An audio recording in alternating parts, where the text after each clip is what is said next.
Halo semua, perkenalkan kami dari kelompok 11, Ilmu Biomedik Besar. Nah, pada kesempatan kali ini kita mau ngejelasin sih apa itu nama sistem endokrin. Nah, ada pepatah bilang, tak kenal maka tak sayang. Sebelum kita mulai, kita kenalan dulu gak sih?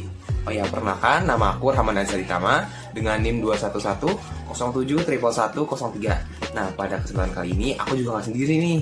Ada teman-teman aku yang super kece dan brilian banget. Boleh dipersilakan? Namaku Marsalina Priscilla Evangeline dengan NIM 21107111100.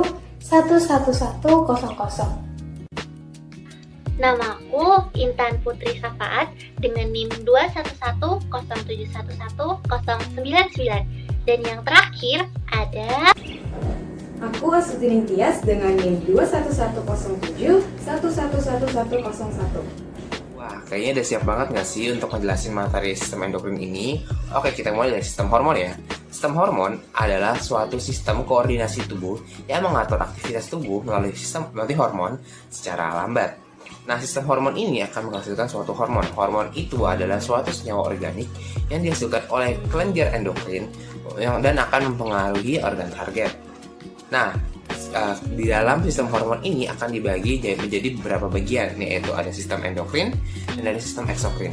Di sistem endokrin ini, yaitu dia nggak ada saluran pembuangannya, kecuali kalau di sistem eksokrin itu ada saluran pembuangannya. Nah, di sistem endokrin ini dia itu menghasilkan hormon, sedangkan di sistem eksokrin dia itu menghasilkan enzim. Nah, di sistem endokrin ini dibagi menjadi 3, yaitu ada autokrin, ada parankrin, ada endokrin. Wah, menarik banget ya pembukaan materi oleh Hadi. Selanjutnya, aku bakal ngejelasin lebih lanjut mengenai sistem endokrin. Sebelumnya, sudah sempat disinggung kalau sistem endokrin itu terdiri dari kelenjar-kelenjar endokrin. Nah, kelenjar endokrin itu sendiri dapat berupa sel tunggal atau dapat berupa organ multisel. Kelenjar endokrin mensekresikan substansi kimia yang langsung dikeluarkan ke pembuluh darah. Sekresi kimianya itu berupa hormon. Nantinya hormon ini akan dikeluarkan dan masuk ke peredaran darah dan akan dialirkan menuju organ target. Setelah penjelasan dari aku sama Hadi, kira-kira apa ya fungsi dari sistem endokrin itu? Gimana kalau kita undang Intan untuk menjelaskan lebih lanjut mengenai fungsi sistem endokrin? Nah, pas banget nih. Langsung aja yuk kita simak apa itu fungsi sistem endokrin. Umumnya, sistem endokrin bertanggung jawab untuk mengatur berbagai fungsi tubuh melalui pelepasan hormon yang mempunyai fungsi yang berbeda-beda, tergantung dari kelenjar di mana hormon tersebut dihasilkan. Yang pertama, untuk respon terhadap stres dan cedera. Dalam hal ini, terdapat 3 hormon yang berperan, yaitu hormon kortisol, hormon adrenalin, dan norepinefrin.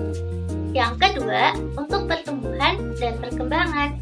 Hormon yang berperan di sini adalah hormon GH atau growth hormone. Yang ketiga, untuk reproduksi. Pada wanita, hormon yang berperan adalah hormon progesteron dan estrogen. Sedangkan pada laki-laki, hormon yang berperan ya hormon testosteron. Yang keempat, untuk homeostasis. Hormon yang berperan adalah hormon leptin dan estrogen. Yang terakhir nih, untuk metabolisme energi.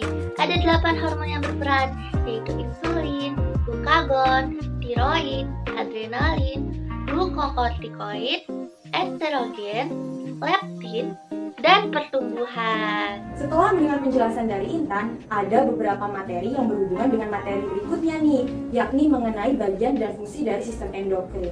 Sistem endokrin itu sendiri terdiri dari beberapa bagian. Yang pertama akan kita bahas yakni kelenjar hipofisis atau pituitari. Sebelumnya, kalian tahu nggak sih kelenjar hipofisis itu apa ya? Letaknya ada di mana? Hormon-hormon yang dihasilkan itu apa aja? Yuk kita bahas satu persatu. Yang pertama, kelenjar hipofisis ini merupakan kelenjar terbesar yang ada di tubuh kita. kelenjar hipofisis ini diberi julukan Master of Glands. Kenapa ya diberi julukan itu? Karena kelenjar hipofisis ini mempengaruhi aktivitas seluruh kelenjar yang ada di tubuh kita dalam sistem endokrin. Oh iya, letaknya di mana? Letaknya itu ada di bagian bawah hipotalamus. Kelenjar hipofisis ini juga terbagi menjadi dua bagian, yakni lobus anterior dan lobus posterior. Yang pertama akan kita bahas yakni mengenai lobus anterior. Pada lobus anterior dihasilkan 6 buah hormon, yakni ada thyroid stimulating hormone. Thyroid stimulating hormone ini berfungsi untuk merangsang kelenjar tiroid nih teman-teman dalam menghasilkan hormon tiroid untuk mengatur metabolisme tubuh dan mempengaruhi pertumbuhan serta perkembangan yang ada di tubuh kita. Selanjutnya ada adrenocorticotropic hormone atau hormon ACTH. Kata kuncinya adalah adrenal teman-teman, berarti hormon ini berfungsi untuk merangsang kelenjar adrenal dalam menghasilkan hormon kortisol yang berfungsi untuk mengatur metabolisme tubuh dan menjaga tekanan darah di tubuh kita agar stabil teman-teman. Selanjutnya ada hormon FSH atau hormon follicle stimulating hormone yang mana dia ini berfungsi untuk mendorong pembentukan gamet dan pematangan gamet itu sendiri pada sel kelamin teman-teman. Selanjutnya ada luteinizing hormone atau hormon LH. Hormon ini juga masih berhubungan dengan sel kelamin, yakni untuk mendorong sekresi hormon reproduksi baik pada pria maupun wanita. Nah, pada pria itu ada pada testis dan pada wanita itu ada pada ovarium teman-teman. Nah, seru banget nih ya. Mau kita lanjut? Yuk kita lanjut. Nah, selanjutnya itu ada hormon prolaktin teman-teman. Hormon prolaktin ini berfungsi untuk merangsang pertumbuhan payudara teman-teman, dan juga dia berfungsi untuk membantu merangsang kelenjar mamae atau kelenjar air susu ibu untuk menghasilkan air susu ibu atau ASI saat ibu itu sedang hamil hingga dia menyusui nanti teman-teman. Selanjutnya ada growth hormone atau hormon GH. Ini hormon yang terakhir nih yang ada di lobus anterior. Terus hormon ini berfungsi untuk pertumbuhan di tubuh kita teman-teman, jadi peranannya itu sangat penting. Selanjutnya di lobus posterior teman-teman. Di lobus posterior hanya terdapat 2 hormon teman-teman. Ada hormon oksitosin yang mana dia berfungsi untuk kontraksi pada uterus, yakni membantu kontraksi otot-otot yang ada di uterus saat ibu-ibu yang ingin melahirkan teman-teman. Selanjutnya ada hormon ADH atau antidiuretik hormon. Hormon ADH ini berfungsi untuk mengendalikan tekanan darah dan juga dia berfungsi untuk mengendalikan cairan yang keluar yang mana akan menuju ke ginjal teman-teman. Begitu teman-teman. Yuk, pembahasan aku mengenai kelenjar hipofisis udah selesai nih teman-teman. Tapi kita lanjut yuk ke kelenjar yang selanjutnya. Kelenjar yang selanjutnya itu ada kelenjar pineal atau pineal glands. Nah, kalian tahu nggak sih pineal glands itu adanya di mana? Pineal glands ini merupakan bagian dari epitalamus teman-teman. Dia ini berfungsi untuk menghasilkan hormon melatonin. Hormon melatonin, dia itu fungsinya untuk apa ya? Hormon melatonin ini berfungsi untuk menimbulkan atau mendorong kita untuk merasakan ngantuk teman-teman. Jadi kalau kita udah mulai lelah, udah mulai seharian beraktivitas panjang dan kelelahan, kita akan merasa ngantuk itu Nah, kita udah dengerin tuh apa itu namanya kelenjar pineal sama kelenjar hipofisis. Kita lanjutin ke kelenjar tiroid dan paratiroid. Nah, kelenjar tiroid itu berbentuk seperti kupu-kupu. Dia itu terletak di belakang janggut kita. Nah, jadi kelenjar tiroid ini bisa juga disebut dengan kelenjar gondok. Nah, kelenjar tiroid ini juga menghasilkan berbagai macam hormon. Salah satunya ada hormon triiodothyronin atau T3 dan juga hormon triroksin atau T4. Fungsinya itu mengatur keseimbangan metabolisme tubuh dan juga dia itu mengatur kematangan seks serta keseimbangan mental kita. Nah, tapi ada juga hormon yang dihasilkan oleh kelenjar tiroid, yaitu namanya hormon kalsitonin. Kalau hormon kalsitonin ini itu akan mengatur kadar kalsium kita dalam darah. Selanjutnya kita lanjutin ke kelenjar paratiroid. Kelenjar paratiroid itu terletak di belakang kelenjar tiroid. Dia berbentuknya sepasang bulat-bulat. Nah, di kelenjar paratiroid ini akan menghasilkan hormon yang namanya hormon PTH atau paratiroid hormon. Nah, fungsi hormon ini itu mengatur kadar kalsium juga dalam darah dan tulang. Yuk kita lanjut ke kelenjar timus. Kelenjar ini terletak di sepanjang rongga trakea di rongga dada bagian atas. Salah satu tugas penting kelenjar timus bagi kesehatan adalah memproduksi sel darah putih yang disebut sel limfosite atau sel T yang berfungsi untuk melawan sel kanker dan mikroorganisme penyebab penyakit, termasuk juga berbagai macam virus yang masuk ke dalam tubuh kita. Kelenjar timus juga memproduksi beberapa macam hormon, yaitu hormon timosin. Hormon ini berfungsi menunjang kerja sel T dalam memperkuat respon imun untuk melawan infeksi dan sel kanker. Lalu ada hormon timopoietin dan timulin yang berperan dalam proses perubahan sel T menjadi sel-sel yang lebih spesifik. Selanjutnya, kita akan membahas kelenjar adrenal. Kelenjar ini terletak di atas setiap ginjal. Kelenjar adrenal menghasilkan beberapa macam hormon, yaitu hormon glukokortikoid yang berfungsi untuk memecah protein menjadi glikogen dalam hati dan memecah glikogen menjadi glukosa. Lalu yang kedua, hormon korteks mineral yang berfungsi dalam menyerap natrium dalam darah dan mengatur reabsorpsi air pada ginjal. Lalu yang ketiga ada hormon androgen. Hormon ini berfungsi untuk pembentukan sifat kelamin sekunder pada pria.